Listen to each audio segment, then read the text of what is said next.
Hello, and welcome to Change the Face of Yoga, teaching toddlers through golden oldies. I'm very excited to be talking to lots of yoga teachers who will explain their passion for teaching yoga to students with different ages, physical fitness levels, wellness levels, and different goals. They will explain the benefits of yoga for these students and will be including teacher tips and pose modifications. I am Stephanie Cunningham of Yoga Lightness, and I've been teaching over 50s for 10 years. So this area is my passion and the passion of many other yoga teachers that you will be listening to in this series. Thank you so much for listening, and let's get started. This is Changing the Face of Yoga, and this is episode 103. And my guest today is Sierra Wagner of SierraLaurelYoga.com. There we go. Sierra has started yoga at 13 and was teaching by 18. I think that's amazing. She, for the last 20 plus years, she has taught yoga and meditation workshops, thousands of classes, and has become a certified yoga therapist. She has a private yoga therapy practice, Sierra Laurel Yoga. I don't know why I have so much trouble with that. She is an advocate for equal rights and focuses her work on serving older adults, differently abled people, and other underserved populations. She says she's focused her work on seniors, those with limited mobility, and those experiencing big life transitions.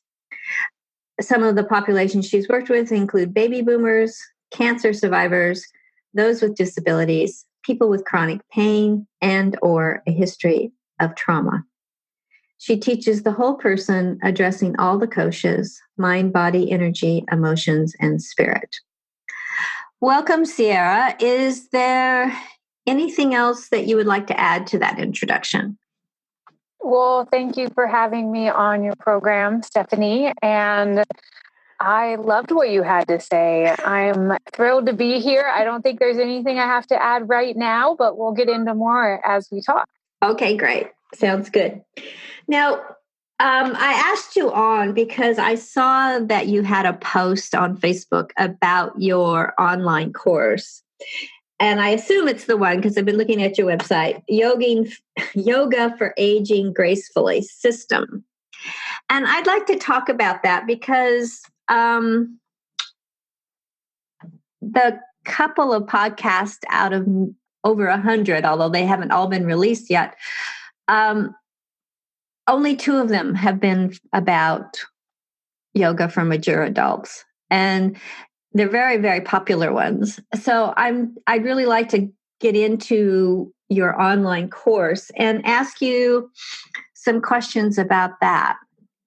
Sure. And we'll start with, why did you decide to do an online course, first of all? Let me see. Well, I wanted to reach people who weren't going to be coming to online, in-person classes, or were not going to be going to yoga studios and weren't in my area, because I have also seen that there's not a lot of conversation in the media about yoga for aging gracefully. I went and did my own research looking for online programs and really had a hard time finding anything. And so since that was a population I'd already spent years and years working with, I felt like I could really contribute to being of service, not only as I have been for years in person, but also online. Okay. And how are you? I mean, I agree. All of those are really great benefits of an online course, but how do you get that personal connection? Yeah, I also think that's really important, because otherwise you're just interacting with a computer, right? But besides all the videos that are part of the program where you get to see me and hear me and just be connected that way, I also found it to be really important to incorporate more community So one of the ways that the program incorporates community is by having a Facebook group. I've used Facebook groups at many times and feel like they're a great resource where I can meet like-minded people who have same sort of questions and concerns I do. So I facilitate that group. And then also I offer an optional weekly coaching call for everybody in the 6-week program, and where we can actually talk on the phone and you can hear other people and their stories. You can hear my story. You can ask about what you're needing and discuss that. And I just wanted to make sure there was also some real human contact involved.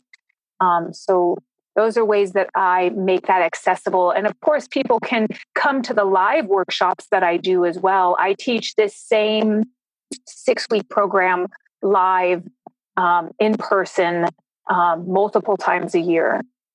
Okay.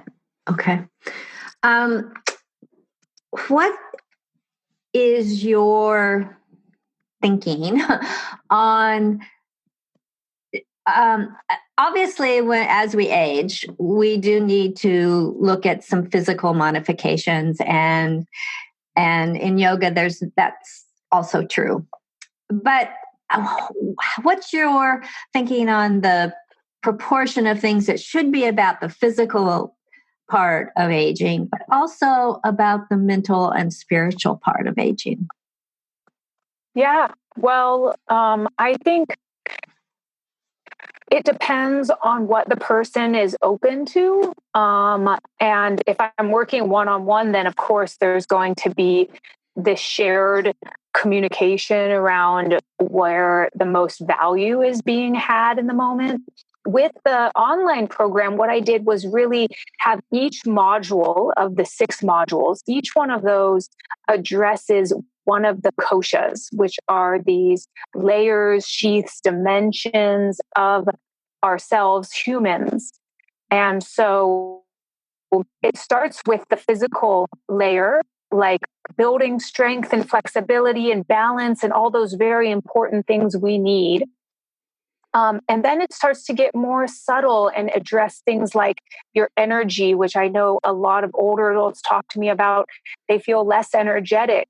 So we do pranayama and restorative yoga and different practices that can really shift the energy level so people can go out and do things they love and get in the garden and get in nature and socialize and do those things that really matter to them. And then from that energy body, we continue to go into more and more layers like the Monomaya Kosha, the mind, and really considering practices, not only yoga, but I bring in Tai Chi and other more science-based movements that have been proven through studies to actually help cognitive function. So there's a module all about the mind and stimulating and keeping that active through movement of the body, as well as other meditation and mindfulness practices. And of course, I don't think it would be complete without addressing spirit. And so one of the modules is all about uplifting the spirit, because we go through so much as we age. There's a lot more natural occurrences of loss and grief. And it's really important to honor those parts of ourselves that are experiencing that. And so bringing in loving kindness practice and being conscious about the way that we care for ourselves is definitely a big part of what I teach as well. Okay, excellent. I've taught seniors for several years, and I after doing the podcast and talking to a few of you people that do also teach seniors, I realized I may have been a little too focused on the physical. And I think that's true of society in general, is that we're focusing on the loss of the physical in age, whereas that may not be the biggest thing that we need to really think about as we age, or do you not agree with that? I would say it depends. If I'm teaching a group yoga for seniors class where it's a drop in and people are coming expecting the majority of the class to be yoga postures and wanting that's their motivation for coming, then I will definitely focus on more of the physical practices, including pranayama, not just asana.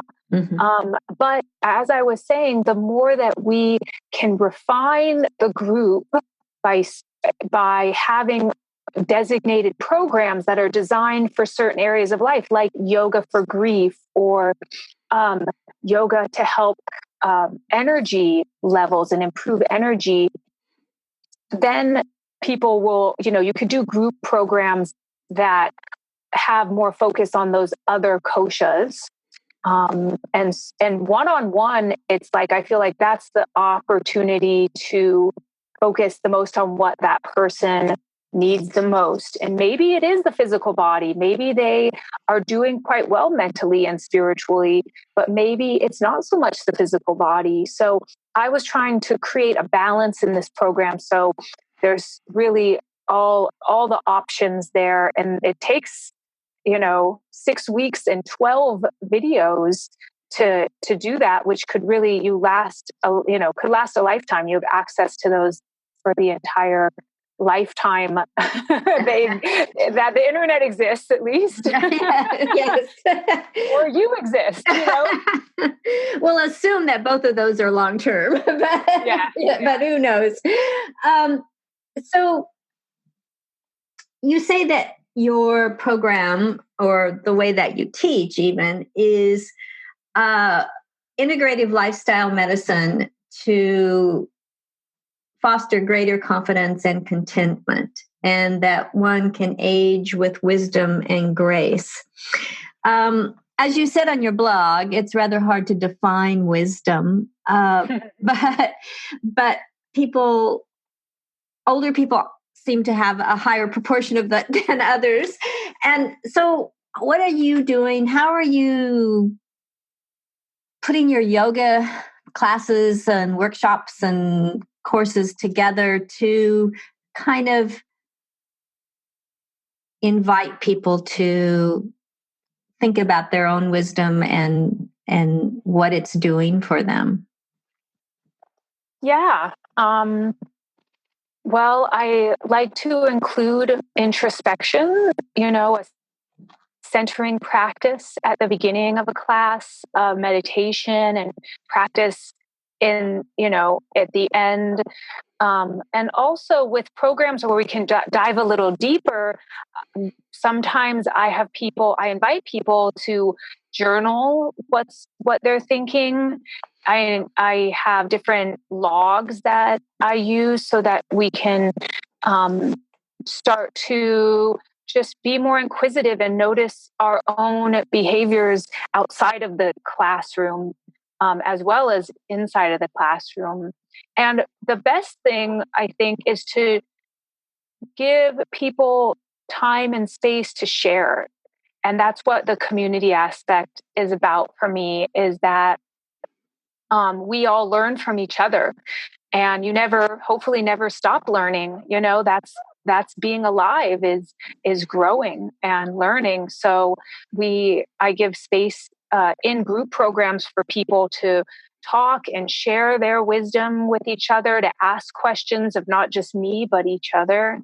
And I think that fosters a community that is really able to learn and grow together. Okay.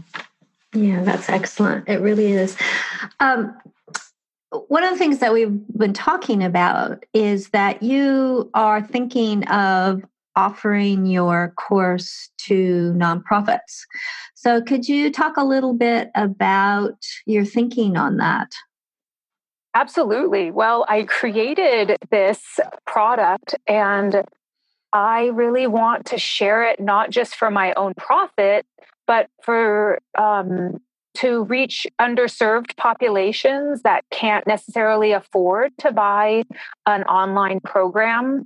So, in partnering with nonprofits, I hope to be able to distribute the either some or all of the videos to populations that those nonprofits reach. Those it could be specifically people who are seniors and those later in life, or it could be other groups. As I mentioned, my work is trauma informed, so people who have gone through traumatic situations, which are many of us, if not all of us at some point, but those who really have a higher degree of trauma in history in their life, I feel like this program could be appropriate for them. And so I'm just interested in collaboration so that I can give back to those people who, and those nonprofits who are doing such great work,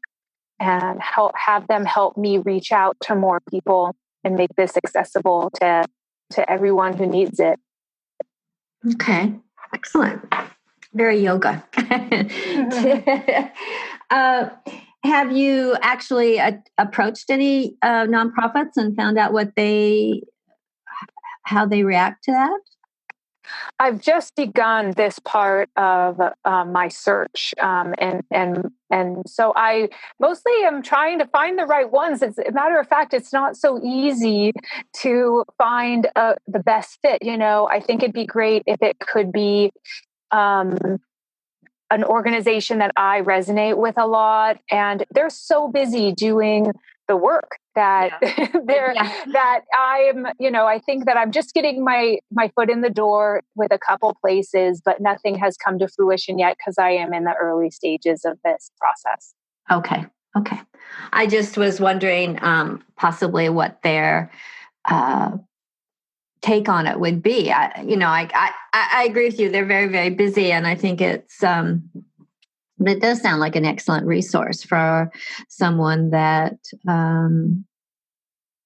may not be able to go to their regular classes or whatever.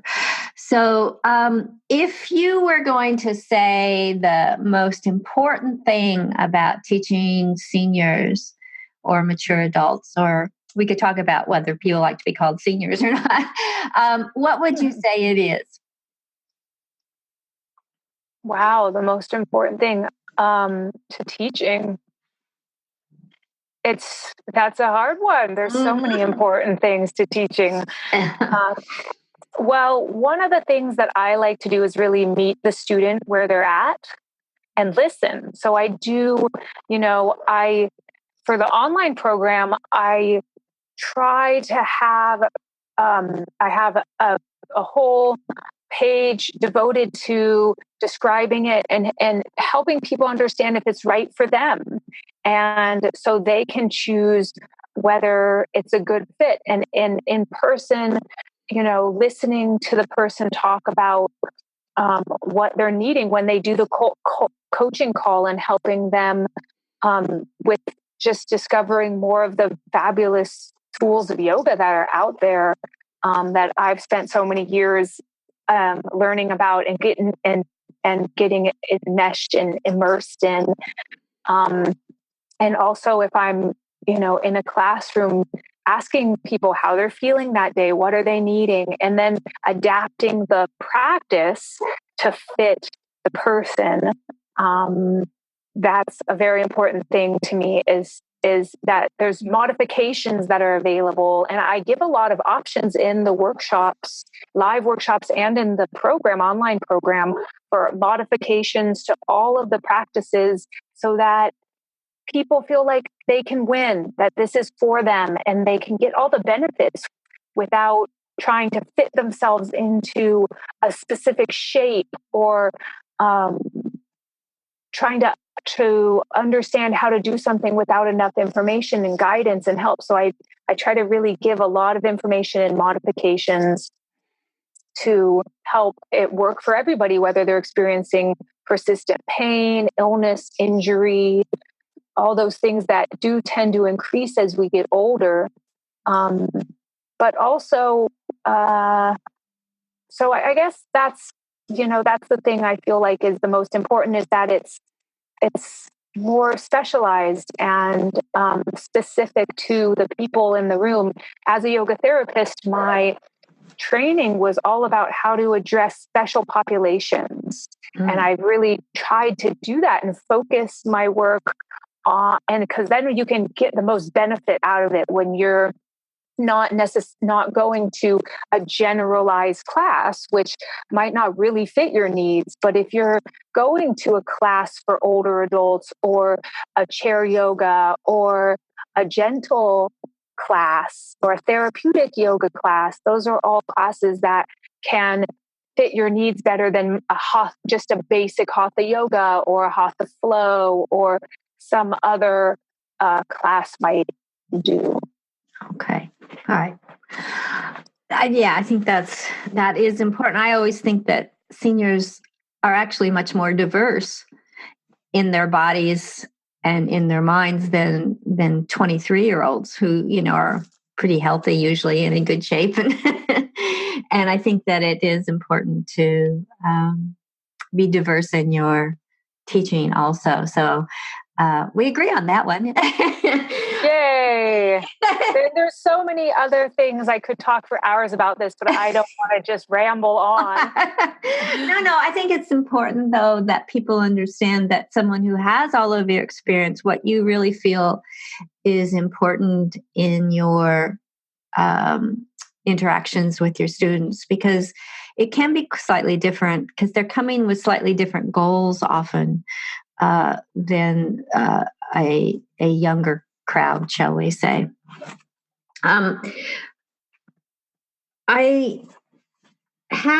read your blog, and there was one about, and I thought it was interesting, that positive psychological attitudes in women over 45 was correlated strongly with the number of hours that they had done yoga. Why did you choose that particular? It was a research study that was on PubMed. Why did you pick that particular one? Because I thought it was really interesting that you looked at the psychological benefits when so much of yoga these days appears to be physical.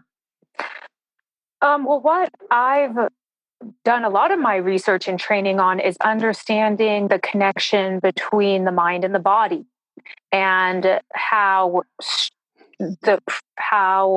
we perceive the world, how we judge what's happening, has a huge impact on our physical health. And so if we perceive ourselves to be under a lot of stress, that is correlated with higher instances of illness and pain and problems in life physically.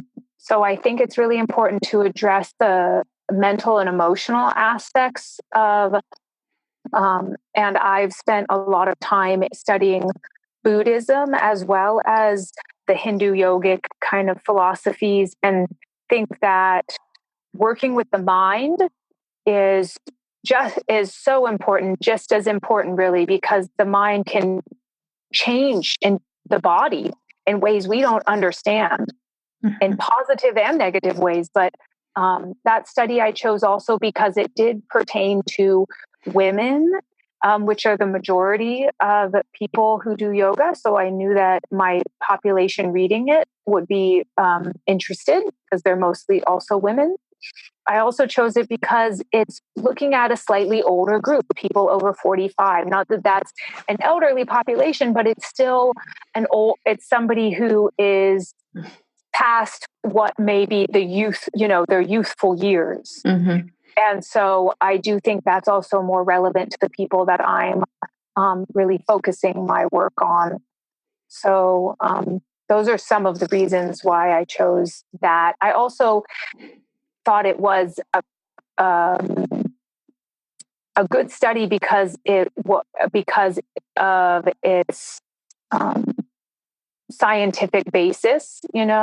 There's some things that are a lot of the yoga studies, just because of funding, have been quite small, and that the more that we can bring it out and use the data we got and cut and put that all together and build bigger studies, the more solid the data. So I think that was just a study that had, and I don't remember the exact number of people, but that organization that published it is well accredited. So I trusted the work that came out of PubMed.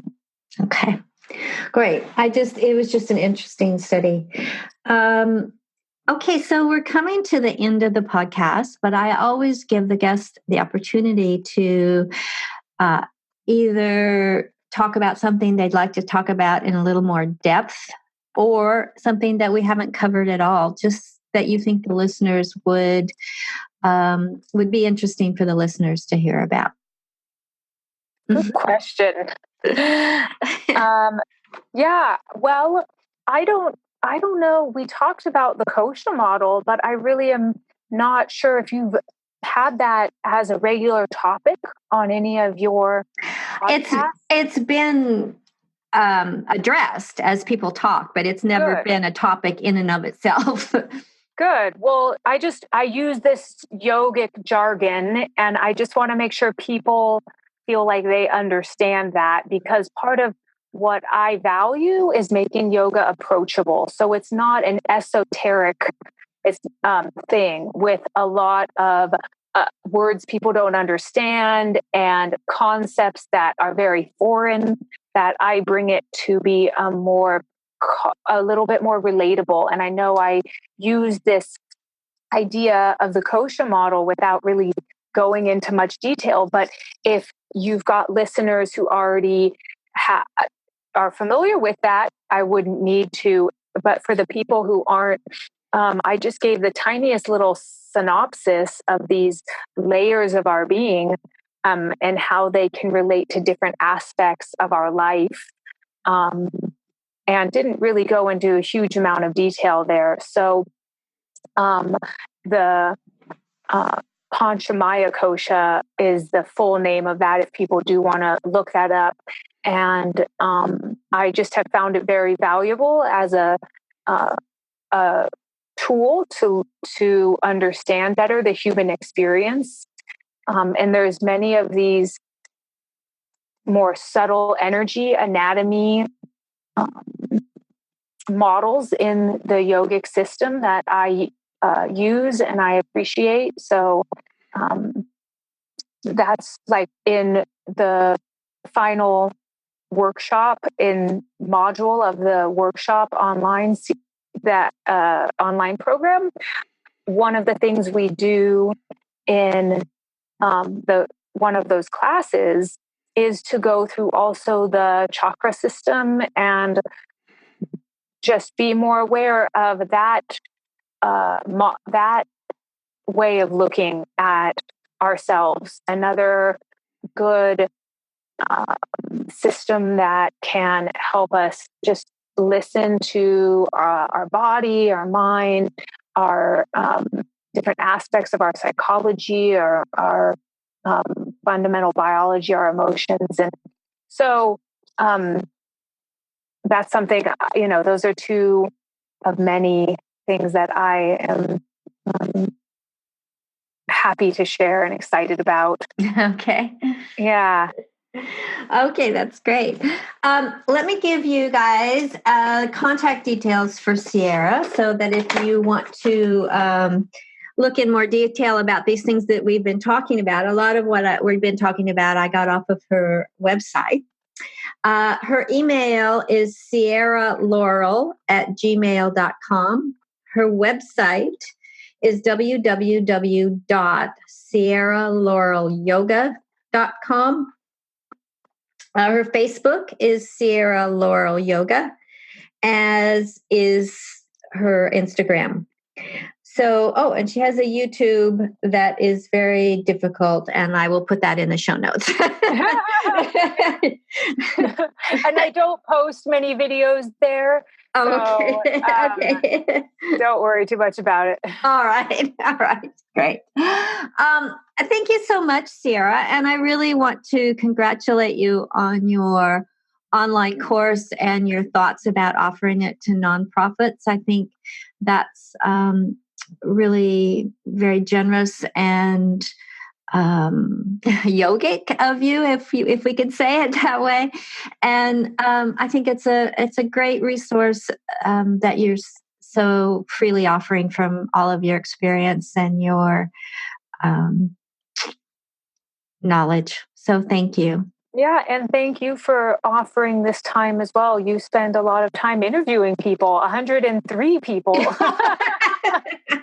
So thank you for just helping us bring these messages to the world and help people find the right fit for them when it comes to healing and their own well-being and things that can serve them in that. So thank you so much for inviting me and taking the time to talk with me today. Oh, well, thank you for coming on. And I think this will be a great podcast. So thanks again. All right. Have a good day then. You too. Thank you for that wonderful interview. If you would like to be a guest on Changing the Face of Yoga, please go to my website, www.yogalightness.com.au, and under the Changing the Face of Yoga tab, you can complete Be Our Guest form. After reviewing the form and finding it applicable to this podcast, we will send you a link to schedule an interview. Please download, review, and tell your friends of any podcasts that are of interest to you and to them. If you would like to contact me, send an email to info@yogalightness.com.au. And thank you for listening to Changing the Face of Yoga.